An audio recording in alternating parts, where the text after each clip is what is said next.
Bonjour, bonjour à tous, bienvenue pour cette nouvelle édition du Club IMO, le club de l'immobilier, avec notre invité aujourd'hui, c'est Noureddine Hachemi. Bonjour. Bonjour.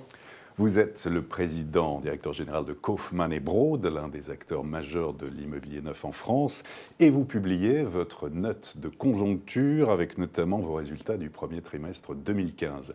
Diriez-vous qu'il y a un frémissement de reprise dans l'activité depuis le début de l'année ?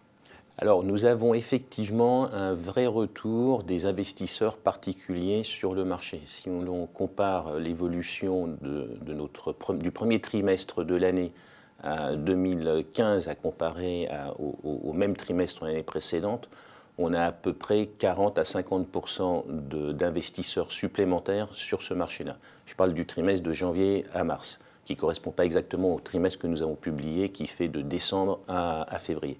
Mais donc on a un net retour des investisseurs particuliers, et ça c'est certainement lié à l'ensemble des éléments, que ce soit l'accompagnement fiscal du logement, enfin de l'investissement, mais également la conjoncture macroéconomique et les taux d'intérêt qui sont exceptionnellement bas. Alors, ces investisseurs qui reviennent donc sur le marché, ils sont séduits par quoi? Par le dispositif d'investissement locatif Pinel notamment? Alors, le dispositif, c'est une chose, à la fois par ses aspects, j'allais dire, vraiment d'accompagnement fiscal, mais aussi par l'aspect rassurant que le dispositif et le discours qui accompagnait le dispositif à donner, à véhiculer comme message auprès des investisseurs. Tout d'abord, en même temps que le dispositif, on a aussi mis fin à la menace de l'encadrement des loyers, il ne faut pas l'oublier. Donc ça, même si ça reste effectif pour Paris uniquement. Mais il se trouve que Paris, très peu d'investisseurs font appel au dispositif fiscal puisque les conditions ne sont pas réunies pour que le dispositif fonctionne. Donc ce n'est pas très grave que cet encadrement des loyers reste encore une éventuelle menace sur Paris. Vous diriez qu'en fait, il y a un retour pour l'instant de la confiance déjà dans l'immobilier? Il y a un retour de la confiance des investisseurs, qui s'appuie sur aussi le fait que le dispositif permet de louer à ses ascendants ou ses descendants. À la limite, sur Paris, vous pouvez tout à fait le faire. Et ça permet, au cas où il y ait des aléas autour de l'encadrement des loyers qui reviennent, eh bien de se dire, dans le pire des cas, je pourrais toujours louer à un proche, et ça rassure. Il y a le fait que l'épargne est très peu rémunérée aujourd'hui, hein, là où les rendements dans l'immobilier, les produits que nous avons en ce moment sur le marché proposent un rendement entre 3 et 5% avant avantage fiscal. Très difficile aujourd'hui de trouver un rendement de ce type avec le couple risque-rendement correspondant. Alors, les investisseurs reviennent sur le marché. Qu'en est-il du reste, en fait, des primo-accédants, des accédants, où sont-ils? Les primo-accédants, il faut savoir qu'ils n'ont jamais quitté, ils ont toujours eu de l'intérêt pour le produit. On les a toujours vus, à chaque ouverture, on a toujours eu beaucoup de contacts, prise de contact de la part des primo-accédants. Leur difficulté aujourd'hui, ce n'est pas tant de faire face aux mensualités, puisque les taux d'intérêt étaient bas déjà l'année dernière, ils sont encore plus bas maintenant. Donc les échéances de remboursement, ils ont tout à fait la possibilité d'y faire face. Leur vraie difficulté aujourd'hui, c'est l'apport personnel qui est demandé par les banques pour pouvoir avoir un dossier de financement qui soit suffisamment sécurisé. Et ça, la difficulté est toujours présente, même si également, depuis quelques semaines, on voit un retour des primo-accédants. Mais c'est un mouvement qui est encore très récent et qui est très jeune. Mais ça veut dire aussi que le prêt à taux zéro dans le neuf ne suffit pas? Il n'est pas suffisant sur les zones tendues, il a même été un petit peu dégradé sur les zones tendues, et aujourd'hui il est insuffisant par rapport effectivement à ces métropoles qui sont en zone A, où l'apport personnel demandé est plus important et le PTZ ne permet pas de faire face à cette demande. Comment évoluent les prix dans le neuf?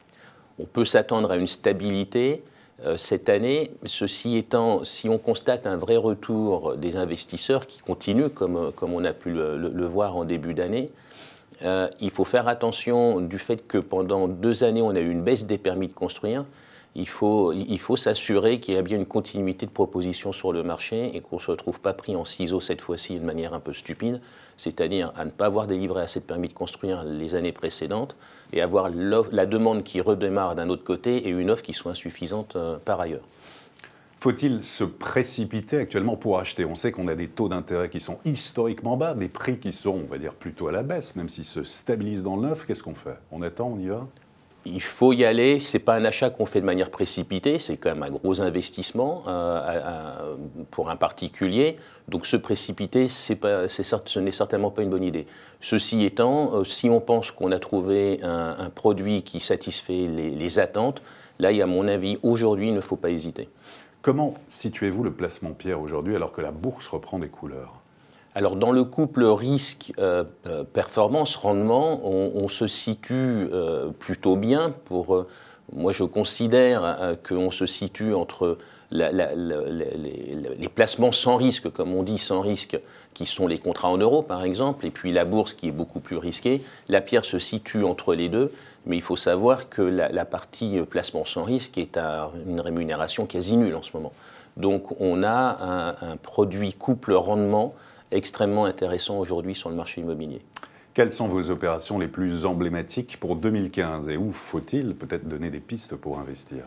Alors 2015, nous allons lancer bien sûr beaucoup de programmes. En fin d'année, peut-être un programme assez significatif à Rueil-Malmaison. Cela fait très longtemps que Kaufmann et Broad n'a pas travaillé sur cette commune qui est très intéressante, très qualitative. Ce sera à peu près 200 logements. Nous allons lancer avec une très belle architecture, un site exceptionnel. Nous allons lancer des opérations à Bordeaux très significatives, dont une notoirement qui est sur le quai de Quéris, en face du Bordeaux historique, le long de la Gironde. Nous avons des opérations toujours en grande couronne qui, de manière générale, s'écoulent très vite. On voit des taux de précommercialisation extrêmement élevés, de 20-30% les jours d'ouverture.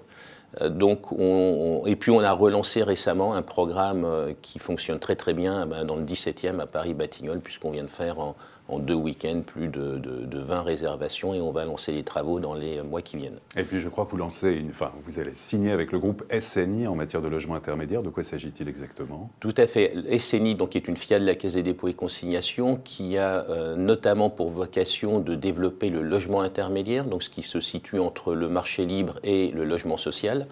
Et ils ont mobilisé un fonds important qui s'appelle Argos, qui comprend à la fois des investisseurs privés et publics. Ce fonds a pour vocation à financer ce logement intermédiaire. Kaufmann et Broad a développé une offre spécifique pour ce type de produit et donc nous avons signé un accord en fin d'année dernière pour apporter un certain nombre de projets à SNI et qui s'est traduit en début d'année par l'identification de 400 logements qui devraient être acquis au fur et à mesure que les programmes se développeront. En conclusion, Nordine Hachemi, plutôt optimiste pour le résidentiel en cette année 2015? Alors moi qui suis de nature prudente, j'aurais tendance effectivement à être optimiste cette année. Très bien. Nordine Hachemi, merci beaucoup. Merci. Et à très bientôt pour une prochaine édition du Club Imo, Explore Imo, Le Figaro.